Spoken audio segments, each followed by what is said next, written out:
আৰু কিছু ক্ষণ জুবিন গাৰ্গৰ অবৰ্তমানত মুক্তি পাব হাৰ্টথ্ৰবৰ ড্ৰিম প্ৰজেক্ট ৰৈ ৰৈ বিনালে।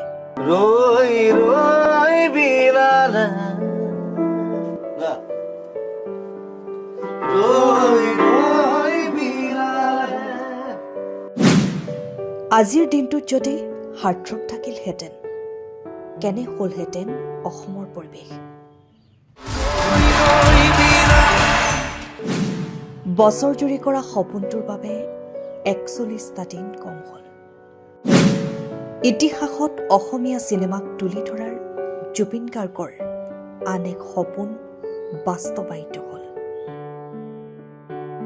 ছবিগৃহত মুক্তি পাব মৰমৰ শিল্পীগৰাকীৰ শেষ ইচ্ছা, অসমবাসীৰ এক জীয়া আৱেগ, হেঁপাহৰ ছবি ৰৈ ৰৈ বিনালে। চিনেমাখন আৰম্ভ কৰাৰে পৰা হাৰ্টথ্ৰবগৰাকীৰ মুখত শুনা গৈছিল, সকলোৱে চাব, মোৰ এখন ডাঙৰ ছবি আহি আছে, ৰৈ ৰৈ বিনালে। মই এখন ডাঙৰ চিনেমা কৰি আছোঁ ফেব্ৰুৱাৰীত, ৰৈ ৰৈ বিনালে। চিনেমা চাব লাগিব।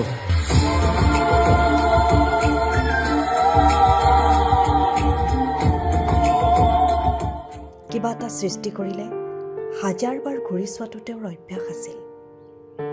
আজি তেওঁ থকা হ'লে গোটেই অসমখন কম ফূৰ্তিত থাকিলহেঁতেন নে?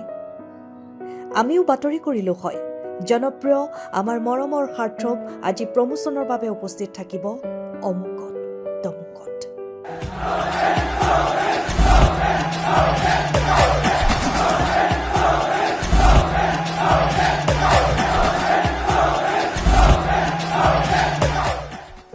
কিন্তু আজি সকলো নিস্তব্ধ।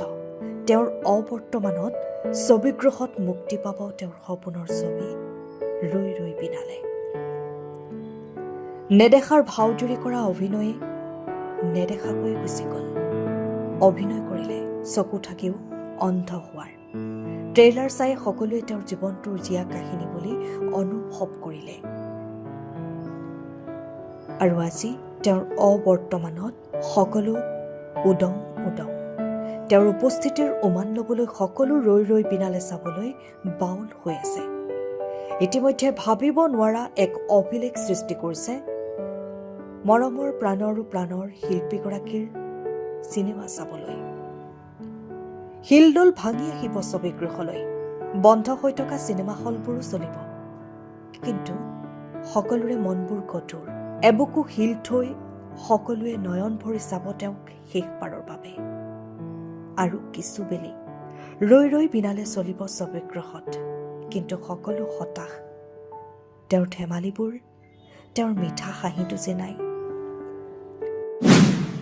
দৌৰি দৌৰি যাম, ৰৈ ৰৈ বিনালে চাম ক'বলৈ যে একমাত্ৰ মৰমৰ শিল্পীগৰাকী নাই।